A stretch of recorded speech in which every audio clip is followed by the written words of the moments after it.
घोर भक्ति भरे मन में शक्ति। मैं विशाल करवल घोर भक्ति में आपका स्वागत करता हूँ। आइए एक नए दिन का आरंभ करते हैं, एक नए विचार के साथ। हमने कल ये प्रश्न किया था कि क्या आप जानते हैं कि भक्ति में अंक 9 की महिमा क्या होती है। अंक 9 भक्ति का मूल है। भक्तों, आपने नवदा भक्ति की चर्चा अवश्य सुनी होगी। जी हाँ, भक्ति 9 प्रकार की कही गई है। श्रीमद् भागवत के अनुसार नवदा भक्ति ये है: श्रवणम कीर्तनम स्मरणम पाद सेवनम आर्चनम वंदन दास्यम सख्य मात्म निवेदनम। अर्थात श्रवण यानी प्रभु की महिमा सुनना, कीर्तन यानी प्रभु का नाम गाना, स्मरण में प्रभु को सदैव याद रखना, पाद सेवन अर्थात प्रभु की सब प्रकार से सेवा करना, अर्चन यानी प्रभु की अर्चना वंदना करना, प्रभु की दास्य भाव से या सख्य भाव से भक्ति की जाए, फिर उनसे मन का आत्मनिवेदन किया जाए। ये 9 मूल हैं भक्ति के। यदि शुद्ध सच्चे मन से नवदा भक्ति की जाए तो भक्त को 9 निधियां प्राप्त होती और 9 ग्रहों की कृपा भी उन पर सदैव बनी रहती है। नारायण की 9 शक्तियों के साथ 9 भैरव और शिव की 9 शक्तियां भी कृपा करती हैं। ये नवदा भक्ति आपके जीवन को हर प्रकार से परिपूर्ण करेगी। ये मंत्र आजमाइएगा जरूर। अपने पिछले एक एपिसोड में मैंने कहा था कि आज नहीं कल की सोचिए, लेकिन कभी कभार हम कल के ही चिंतन में ऐसे डूब जाते हैं कि जैसे आज का अस्तित्व ही न रह गया। हम कल को लेकर इतने अधिक चिंतनशील हो जाते हैं कि आज के आनंदित पल को पूरा ही भूल जाते हैं। हर समय मन में एक भय भर लेते हैं कि कल का क्या होगा। हमें पता भी नहीं चलता और हम कल को लेकर एक अनजाने भय के शिकार हो जाते हैं। विचार कीजिए, क्या हमेशा कल के चक्कर में पड़े रहने से आज का जीवन नष्ट तो नहीं कर रहे हैं। मैं ये नहीं कह रहा कि आज के सुख में कल की सोचिए ही मत, लेकिन कृपा करके कल की सोच में आज के सुख को भी नष्ट मत कीजिए। कल का चिंतन कीजिए, लेकिन कल को चिंता नहीं बनाइए। विचार करेंगे तो जीवन का भरपूर आनंद मिलेगा। ये मंत्र आजमाइएगा जरूर। हम कहीं दूर जा रहे होते हैं या कभी हमारे पास पर्याप्त सुरक्षा के उपाय नहीं होते, तो हम अपना कीमती सामान अमानत के तौर पर अपने किसी स्वजन के यहाँ रख जाते हैं, इस आशा के साथ कि जब हम वापस लौटेंगे तो अपना सामान ले लेंगे। लेकिन आने पर जब हम अपना सामान मांगते हैं तो वही स्वजन बहाने करके हमको टालने लगता है और कभी कभी तो इस बात से भी इनकार कर देता है कि हमने उसके यहाँ कोई धरोहर रखी भी है। अमानत को हड़प लेना एक महापाप माना गया है। ये घोर अधर्म है। यह न केवल एक सामाजिक अपराध है, बल्कि एक प्रकार से अपने भगवान के प्रति द्रोह है। कल्पना कीजिए कि उस प्रभु के पास आपका सारा भाग्य अमानत के रूप में रखा है। आप उसके सुपात्र भी हैं, लेकिन वो आपको अमानत के रूप में रखे भाग्य को ना दे, तो हमें भी किसी की अमानत हड़पने से पहले विचार करना चाहिए कि हम क्या कर रहे हैं। अमानत में खयानत की सोच को त्याग देना चाहिए, मन को सुख मिलेगा। ये मंत्र आजमाइएगा जरूर। कभी कभार हम ऐसे कार्य कर जाते हैं जिनका पछतावा हमें सालों साल बेचैन रखता है। कभी जाने अनजाने हम किसी का अपमान कर बैठते हैं, किसी को ऐसे बोल कुबोल बोल देते हैं जो कि नहीं बोलने चाहिए थे। फिर हमें इस बात का एहसास होता है कि ऐसा नहीं करना चाहिए था। हमारा मन पश्चाताप से भर जाता है। आपको पता है कि पश्चाताप भी भक्ति का ही एक प्रकार है। ये मन को शांति प्रदान करता है। लोग आपसे कहेंगे कि अब पछताए होत क्या जब चिड़िया चुग गई खेत। वे आपको आपके सम्मान की भी याद दिलाएंगे। वे आपको अपनी भूल का एहसास होने से रोकेंगे। लेकिन यदि आपके मन में यह भाव आ गया है कि गलती हो गई है, तो आप उस व्यक्ति के कल्याण के लिए प्रभु से कामना कीजिए। जब भी अवसर मिले उससे अपने गलत व्यवहार के लिए क्षमा मांगिए। आपके मन से पछतावे का बोझ उतर जाएगा। प्रभु की कृपा अवश्य होगी। ये मंत्र आजमाइएगा जरूर। जो हमसे टकराएगा वो चूर चूर हो जाएगा।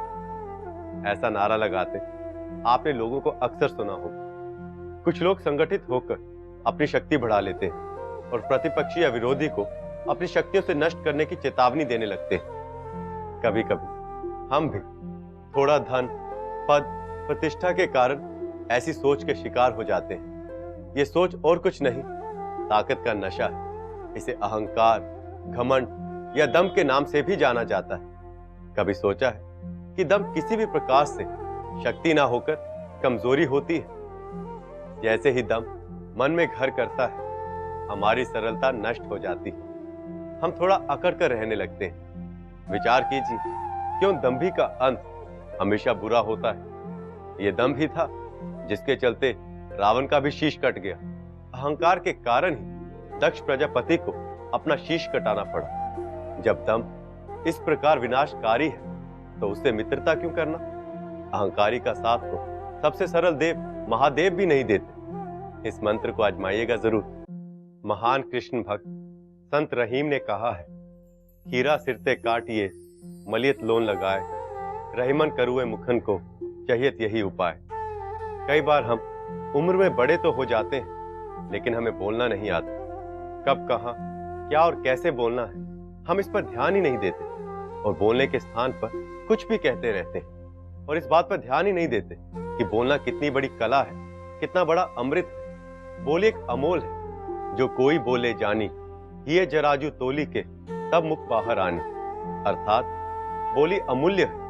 यदि हमें बोलना आ जाए, इसका सरल उपाय है कि बोलने से पहले हृदय के तराजू पर तोलें, उसके बाद ही शब्दों को मुख के बाहर आने दें। जब अपनी बात को बिना हृदय के तराजू पर तोले बोला जाता है, उसे शब्द नहीं बक कहते हैं। और बकबकी के बक का समाज में कोई स्थान नहीं होता, उस पर कोई गौर नहीं देता। अपने बोल वचन को संतुलित रख आप बड़े से बड़ा संग्राम रोक सकते हैं। शब्द बिगड़ गए तो गाली, शब्द संभल गए तो ताली, यही जगत की रीति है। इस मंत्र को आजमाइएगा जरूर।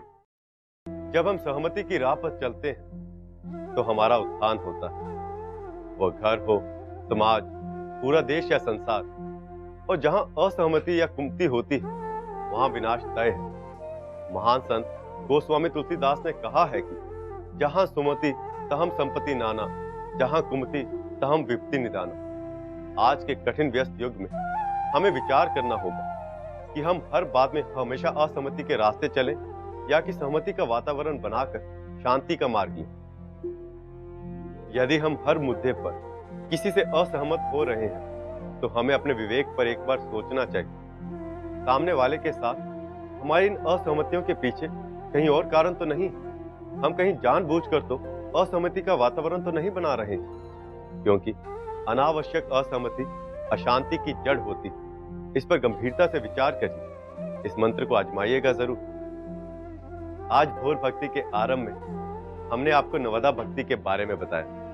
कल की भोर भक्ति में हम आपको बताएंगे कि नवदा भक्ति से पाई जाने वाली 9 निधियां क्या होती हैं और वो कौन सी 9 नारायणी या वैष्णवी शक्तियां होती हैं, और वो 9 भैरव कौन से हैं, और शिव शक्तियां 9 कौन सी हैं जो नवदा भक्ति करने से भक्त पर कृपा दृष्टि बनाए रखती हैं। नई सोच, नई सुबह और नई प्रार्थना के साथ मैं विशाल करवल आपका भोर भक्ति में स्वागत करता हूं। मेरा प्रभाव कायम रहे, मैं जो कहूं वही हो, मेरी हर बात मानी जाए, अर्थात मेरी सत्ता और मैं। ऐसी सोच हर एक में पाई जाती है। जाने अनजाने आप भी सोच के शिकार हुए होंगे। फिर जो आपकी सत्ता को चुनौती देता है वह आपका शत्रु हो जाता है। आप उसे मिटा देने पर उतर जाते हैं। दिन रात उस व्यक्ति के पतन की योजना बनाते रहते हैं। उसकी कमजोरियां, उसकी ताकत, उसके मित्र, उसके शत्रु, सबका पता लगाने में जुट जाते हैं। जमीन आसमान एक कर देते हैं। कभी सोचा है कि जितनी मेहनत आप दूसरों की कमजोरियां खोजने में लगा रहे हैं, उसका एक छोटा सा हिस्सा भी यदि आप अपनी दुर्बलता की खोज में लगा दें तो आपका कल्याण हो जाए। एक बार अपने भीतर देखेंगे तो अपनी मैं और अहम की सत्ता से निजात पा सकेंगे। बुरा जो खोजन मैं चला, बुरा ना मिला कोई, जो दिल खोजूं अपना, मुझसे बुरा ना कोई। अपने अहम भरे मन में एक बार झांकने की आदत डालें, सुख मिलेगा। यह मंत्र आजमाइएगा जरूर। मैं सबसे बेहतर और सबसे अच्छा हूं, ऐसी सोच अक्सर लोगों में देखी जाती है। यह सबसे बेहतर होने की भावना सही है या गलत? जैसे ही मन में सबसे खास होने का विचार जन्म लेता है, व्यक्ति ईर्ष्या और जलन का शिकार हो जाता है, फिर दूसरों के गुणों में भी कमी निकालने लगता है। सच यही है कि कोई भी हर तरह से सर्वश्रेष्ठ नहीं होता। यदि सूर्य प्रकाश के लिए सबसे बेहतर है, तो बादल जल के लिए, वायु जीवन संचार करने के लिए और पृथ्वी खेती के लिए सर्वश्रेष्ठ है। क्या सूर्य बादलों की तरह पानी बरसा सकता है? क्या अग्नि प्यास बुझा सकती है? नहीं ना। अर्जुन धनुर्विद्या में सर्वश्रेष्ठ थे, किंतु गदा युद्ध में भीम उनसे कहीं बढ़कर थे। कल्पना कीजिए, यदि अर्जुन धनुष छोड़कर भीम के साथ गदा युद्ध की प्रतियोगिता करते तो परिणाम क्या होता? तो बेहतर यही होगा कि सब दिशा में सबसे बेहतर होने की सोच को बस सोच ही रहने दें। किसी एक विद्या में ही पूर्ण बनने का प्रयत्न करें, इसी में जीवन को अर्थ मिलेगा। यह मंत्र आजमाइएगा जरूर। मुझे क्या लेना देना यदि सार्वजनिक नल से पानी गिर रहा है, किसी सरकारी बस को तोड़ा जा रहा है, हम उसे देखते हैं और आगे बढ़ जाते हैं। पानी बहे या बस टूटे, हमें क्या? हमने समाज का ठेका ले रखा है। ऐसी बातें आप भी सोचते होंगे। यही नहीं, कभी कभार ऐसे नुकसानों को रोक रहे लोगों की भी हम उपेक्षा कर देते हैं, तर्क देकर अपने आप को सही साबित भी कर दें। लेकिन क्या ये अपने ही समाज के संसाधनों का घोर अनादर नहीं है? आप कह सकते हैं, कितने नल बंद करूं, कितनी जगहों पर हो रहे नुकसान को सुधारता बचाता फिरूं। हो सकता है आप किसी बेहद जरूरी काम से जा रहे हो, उसे टालना संभव ना हो, लेकिन लौटते समय जब आप फुर्सत में हो तब उस नल को बंद करें या बस को बचाने की सोच रखें। विचार कीजिए, देर सवेर सारे सार्वजनिक संसाधन अपने आप ठीक हो जाएंगे, मन को शांति मिलेगी। यह मंत्र आजमाइएगा जरूर। अल्प विराम के बाद घोर भक्ति में आपका स्वागत है। कल की यानी भविष्य की क्यों सोचें? आज में रहो। आज ठीक है तो कल भी ठीक ही होगा। इसी सोच के चलते लोग ना तो पैसों की बचत करते हैं, ना कोई सुरक्षा का और प्रबंध करते हैं। ऐसा आप भी सोचते होंगे, लेकिन कभी सोचा है कि कल की सोचने से आप अनेक समस्याओं से बचे रहते हैं? आज में जीकर भी आप अपनी सोच को सही सिद्ध कर सकते हैं, किंतु समाज तो कल की सोचने से बनता है। यदि भविष्य का चिंतन नहीं होगा तो एक ना एक दिन वर्तमान का विनाश होना तय है। यदि वर्तमान यानी आज को सदैव के लिए सुखी देखना चाहते हैं तो भविष्य पर दृष्टि रखिए, थोड़ा संचय करिए, कुछ भविष्य के लिए भी बचाकर कहीं धरिए। एक बार इस बचत की लत लग गई तो आपका भूत, भविष्य और वर्तमान सब सुरक्षित है। यह करना इतना भी कठिन नहीं है। आज से आरंभ कीजिए, बहुत आनंद मिलेगा। यह मंत्र आजमाइएगा जरूर। किसी का काम करना था, उसे तय दिन और समय पर पूरा करने का वादा किया था, लेकिन थकान और आलस की वजह से काम को टालते रहते हैं। ऐसा करते करते हमें बहाने बनाने और काम को टालने की आदत सी हो जाती है। हमें पता भी नहीं चलता कि हमने एक ऐसे शत्रु को मन में बसा लिया है जो हर काम को टालने के लिए हमें उकसाता रहता है, साथ में बहाने भी सुझाता है। और बहाने भी ऐसे वैसे नहीं, बल्कि लोग सुने तो आपको लेकर चिंतित हो जाए। बेटी बीमार है, उसको लेकर अस्पताल जा रहा हूं। सासू मां की हालत खराब है, पत्नी को एयरपोर्ट छोड़ने जा रहा हूं। पड़ोसी का देहांत हो गया है, बेटे को कुत्ते ने काट लिया है। कभी सोचा है कि आलस और कामचोरी की इस फितरत के कारण आप झूठ की चलती फिरती दुकान हो गए हैं? एक बार विचारिए और काम को समय पर पूरा करने की सोचिए, फिर देखिए कैसे मन में बसे ये शत्रु छू मंतर हो जाते हैं। ये मंत्र आजमाइएगा जरूर।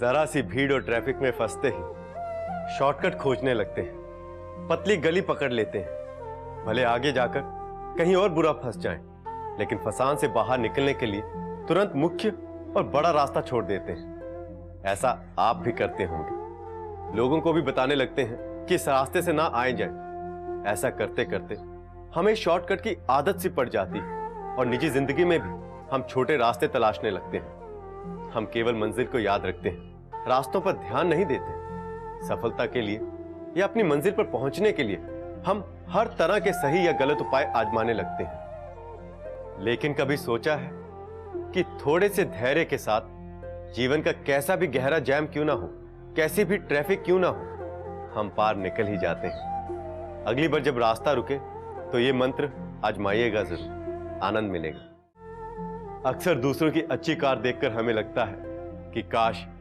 मेरे पास भी ऐसी ही कार होती। हमें पता भी नहीं चलता और शायद इसी तरह की सोच के जरिए लालच हमारे मन में घर बना लेता है। वैसे लोभ का कोई कारण तो नहीं होता, जरूरत हो ना हो फिर भी लोभ हो सकता है। आपने कभी सोचा है कि क्यों रखने के लिए स्थान ना भी हो फिर भी लोग सामान इकट्ठा करते रहते हैं? ऐसे ही लोभों के कारण हम कई बार बेवजह तनाव और ईर्ष्या का शिकार भी हो जाते हैं। कहीं ऐसा तो नहीं कि लोभ के भूत ने आपको तनाव में डाल दिया है? लालच की वजह से ऊंचे ब्याज पर लोन लेकर खरीदी हुई गाड़ी ज्यादा जरूरी है या फिर मानसिक शांति? विचार करें।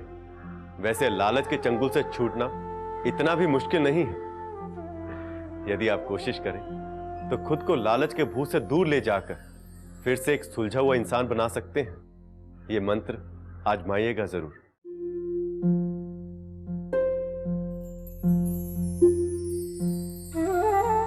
माला फेरत जुग गया, फिरा ना मन का फेर, कर का मन का छोड़कर मन का फेर। आइए हर दिन को एक नया दिन बनाएं, जीवन में एक नई उम्मीद, नई उमंग भरें। मेरे यानी विशाल करवल के साथ शुरू करें भोर भक्ति। दुविधा में पड़ा हूं, आज मित्र से मिलने जाऊं कि नहीं। घर से किसी काम से निकलना है लेकिन तय नहीं कर पा रहा हूं। ऐसा आपके साथ भी होता होगा। हर बात में दुविधा आकर मन में बैठ जाती है और कोई भी काम पूरा नहीं करने देती। दुविधा का दूसरा नाम है भ्रम, जो कि आपको कुछ भी करने से रोके रखता है। ऐसे में आदमी न घर का रह जाता है न घाट का। कहा भी गया है कि दुविधा में दोनों गए, न माया मिली न राम। माया अर्थात धन दौलत और राम अर्थात ईश्वर। सोचिए कि इस दुविधा ने आपके जीवन में कैसी कैसी असुविधाएं पैदा की हैं और हर दिन करता भी जा रहा है। क्या इस दुविधा से बच पाना बहुत कठिन है? नहीं, ऐसा नहीं है। आप निर्णय लें, या तो दुविधा या जीवन की सुविधा। एक बार तय करिए कि अब दुविधा को अलविदा कहना है। आपके जीवन में एक नई गति आ जाएगी, आपको सुख मिलेगा। यह मंत्र आजमाइएगा जरूर। किसी को आगे नहीं बढ़ने देना, सबका रास्ता रोकना। हालांकि सड़क पर इतनी जगह है कि पीछे वाला आसानी से आगे जा सकता है, लेकिन नहीं, किसी को अपने से तेज और आगे नहीं जाने देना। ऐसा हम भी करते होंगे। ऐसा करने के पीछे एक ही भावना काम करती है कि कहीं सब आगे निकल गए तो मैं अकेला ना रह जाऊं। मैं फिसड्डी नहीं साबित होना चाहता। लेकिन कभी सोचा है कि रास्ता ना देकर हम किसी को गलत सलत ढंग से आगे बढ़ने के लिए मजबूर कर रहे हैं। हम समाज में एक अव्यवस्था को जन्म दे रहे हैं, जिससे लोग नियमों को ताक पर रख देते हैं और भेड़ चाल को बढ़ावा मिलता है। विचार कीजिए, यदि कोई आपसे आगे निकल भी गया तो आपका क्या लेकर गया? हम ऐसा सिर्फ सड़क पर ही नहीं, जीवन में भी करते हैं। लोगों की राह में रोड़े डालकर हम खुश हो लेते हैं, लेकिन दूसरों को इससे कितना दुख होता है यह कभी नहीं सोचते। सोचिए, लोगों को आगे बढ़ने दीजिए। यह मंत्र आजमाइएगा जरूर। इस काम को ऐसे नहीं करो, तुमने गलत किया, तुम्हें ऐसा नहीं करना चाहिए था। हर बात पे सिखाते रहना। ऐसा हम भी करते होंगे। किसी को उसके मन और लगन का एक भी काम बिना टोका टाकी और सिखाए बिना नहीं करने देते। लोग आपके सामने कुछ भी करने से बचने लगते हैं, क्योंकि उन्हें ठीक से पता है कि वह अच्छा करें या बुरा, आप सिखाए बिना रुकेंगे नहीं। हमको पता भी नहीं चलता कि हम उपदेशक बन गए हैं। ऐसे लोगों को समाज बहुत गंभीरता की दृष्टि से नहीं देखता। हो सकता है कि आप बहुत काम की सीख देते हो, लेकिन ध्यान रहे कि बिना मांगी सीख और सलाह का कोई मूल्य नहीं होता। जब तक आप बिना जरूरत के सिखाना बंद नहीं करेंगे, तब तक आपकी सीख व्यर्थ होती रहेगी। किसी को सीख देने से पहले हमें खुद यह सीख ले लेनी चाहिए कि सीख देनी कब है। यह मंत्र अपनाइएगा जरूर, बहुत आनंद मिलेगा। कभी कभी हमारे मन में ऐसा होता है कि मेरे मन का करोगे तभी मैं तुम्हारा साथ दूंगा। मेरी हर बात माननी पड़ेगी, हर हाल में। अपने मन की करने की आदत को और कुछ नहीं हट कहते हैं, हद दर्जे की जिद। आप कितने हठी हैं ये मुझसे बेहतर तो आप खुद जानते हैं। हट कभी कभार के लिए तो ठीक है, लेकिन हर बात पर हट एक तरह से तानाशाही है। ऐसे हठी लोग अक्सर अपने आसपास एक अशांत सा वातावरण बना के रखते हैं। दरअसल हर हठी आदमी बेहद स्वार्थी होता है। उसके मन में अपने साथ वाले के प्रति कोई मान सम्मान या लगाव नहीं होता। उनकी जिद से किसी पर क्या बीत रही है वह इस पर सोचते ही नहीं। ऐसे व्यक्ति से लोग अक्सर कोई सरोकार नहीं रखना चाहते और दूर से ही नमस्कार करके मुक्ति पा लेना चाहते हैं। हाँ, मैं आपकी ही बात कर रहा हूं, आप जो कि केवल अपनी ही सुनते हैं। ऐसा नहीं है कि हट से बचाव नहीं किया जा सकता। हम जब सामने वाले की मनोदशा समझने का प्रयत्न करेंगे, हट के स्थान पर सरलता अपने आप आ जाएगी। अपने हट से निदान पाने की सोचिए, अमानविकता के स्थान पर मनुष्यता को अपनाइए। यह मंत्र आजमाइएगा जरूर। भजन की इस श्रृंखला में फिर से आपका स्वागत है। तुम्हारे बारे में फलां आदमी बहुत बुरी बातें कर रहा था, मैं तुमसे बता रहा हूं, लेकिन उससे नहीं कहना। यार, तुम मेरे दोस्त हो इसलिए तुम्हें बता रहा हूं। हर चुगलखोर इसी तरह से बातें इधर से उधर पहुंचाता रहता है। चुगली करना एक आदत है, एक लत है। कभी आपने सोचा है कि कितने झगड़े, कितने फसाद इस चुगली के कारण आए दिन होते हैं? कितनी दोस्तियां इस एक चुगली के कारण दुश्मनी में बदल जाती। आपने कभी सोचा है कि लोग आपके सामने बात करने से कतराते हैं, आपसे अपनी बातें छिपाते हैं, क्योंकि उनको यकीन हो गया है कि आपसे कही बात एक का तीन होकर कहीं पहुंचेगी। पीठ पीछे आपका नाम नारद रखा जा चुका है। इस चुगली की आदत से आप उबर सकते हैं। बस इधर की बातें उधर करने की जगह एक किताब लीजिए और अपनी सारी चुगली वाली बातें उसमें लिखिए।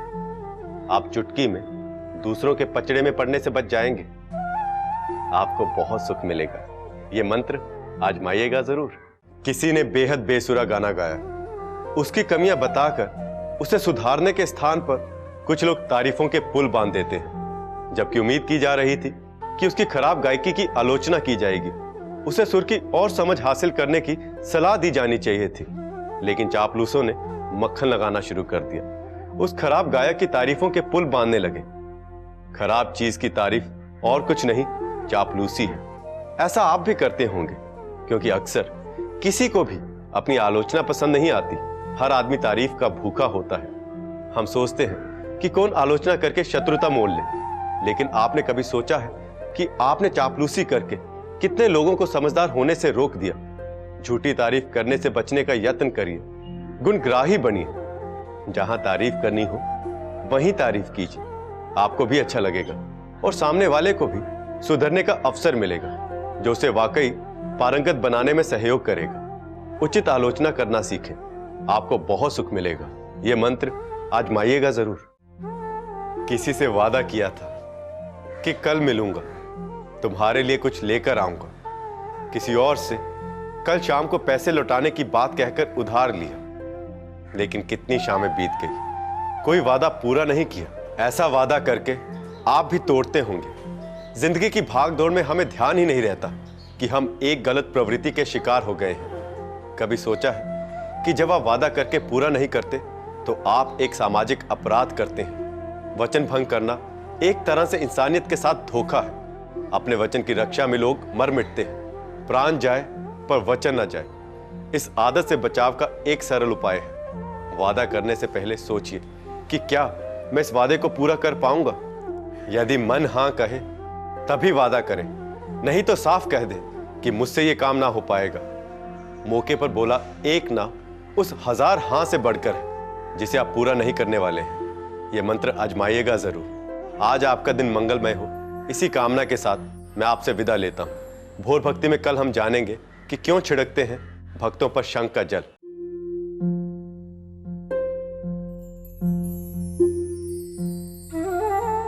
माला फेरत जुग गया, फिरा ना मन का फेर, कर का मन का छोड़कर मन का फेर। आइए हर दिन को एक नया दिन बनाएं, जीवन में एक नई उम्मीद, नई उमंग भरे।